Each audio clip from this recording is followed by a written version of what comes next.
মন্দিরেই নিজের আসল পরিচয়ের মুখোমুখি হলো সুদীপা। এমন চমক আসতে চলেছে অনুরাগের ছোঁয়ার পরবর্তী পর্বে। চলো আজকে এই চমক নিয়েই আমি তোমাদের মাঝে আলোচনা করব। সুদীপা সকলের সামনে কান্নায় ভেঙে পড়ে আর বলে ওঠে যে আমার নিজের বলতে কেউ রইল না। আমার যে যমজ বোন রয়েছে তাকেও তো অন্য একজন পরিবার নিয়ে গেছে, তার সাথে আমাকে কেন নিয়ে গেল না? এইসব বলে যখন কান্নায় ভেঙে পড়ে তখনই পরমা ও অভ্র সুদীপাকে সামলানোর চেষ্টা করে, শান্ত করার চেষ্টা করে। তবুও সুদীপা জানিয়ে দেয় আমার তো কেউ নেই দাদা, আমার এই পৃথিবীতে না থাকাই ভালো। তখনই রূপা ছুটে আসে এবং সুদীপাকে জড়িয়ে ধরে তুমি এমন কথা বলো না মা, আমি তো তোমার পাশে আছি। তখনই সুদীপা রূপাকে জড়িয়ে ধরে আর বলে যে শুধুমাত্র তুমিই আছো, আর আমার কেউ নেই। তখনই পরমা ও অভ্র সিদ্ধান্ত নেয় যে সুদীপাকে পুজো করতে নিয়ে যাবে সেই মন্দিরে, যেখানে গেলে সুদীপার মন একটু ভালো হবে। রূপাও তখন বলে চলো আমিও মন্দিরে যাব তোমাদের সাথে। তারপরে সুদীপাকে নিয়ে মন্দিরে এসে হাজির হয়। সেখানে এসে ঠাকুর মশাইয়ের মুখোমুখি হতেই সুদীপাকে আবারও দীপা বলে ডাকতেই সুদীপা অবাক হয়ে যায়। সুদীপা জানিয়ে দেয় আমি আপনাকে বলেছিলাম আমি দীপা নই, আমি সুদীপা। সুদীপার পাশে রূপাকে দেখেই চিনতে পারে ঠাকুর মশাই আর বলে উঠেছে এ তো একদম দীপার মতোই দেখতে, তার মানে এটা রূপার মেয়ে সুদীপা,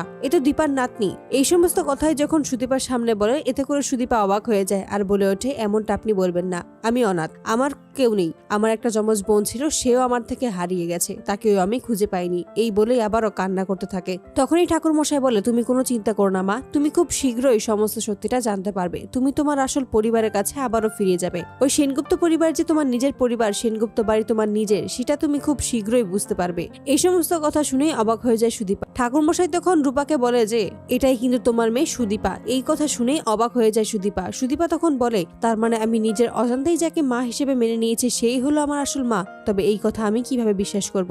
আমি এতদিন যাকে নিজের বাবা বলে ভেবে এসেছি, মেনে এসেছি, সেই নাকি আমার বাবা নয়, সেটা আমি এতগুলো বছর পর জানতে পেরেছি। এসব বলে যখন সুদীপা কাঁদতে থাকে তখন আদিত্য সামনে নেয় আর বলে যে আপনি কোনো চিন্তা করবেন না, এই সমস্ত সত্যিটা আমি খুঁজে বের করব। আমি আপনাকে কথা দিচ্ছি আপনার যমজ বোন যেখানেই থাকুক না কেন আমি তাকে ঠিক খুঁজে বের করে আপনার মুখোমুখি এনে দাঁড় করাবো। ঠাকুর মশাই নিশ্চয়ই সত্যি কথাই বলছে, আপনি হয়তোবা সে বড় বাড়ির সেনগুপ্ত পরিবারের নাতনি। তো বন্ধুরা তোমরা কি এটাই চাও মন্দিরে এসেই নিজের আসল পরিচয়ের মুখোমুখি যেন হয় সুদীপা? আমাদের এই ভিডিওগুলো যদি তোমাদের ভালো লাগে অবশ্যই চ্যানেলটিতে লাইক দিয়ে চ্যানেলটি সাবস্ক্রাইব করতে ভুলবে না। ধন্যবাদ।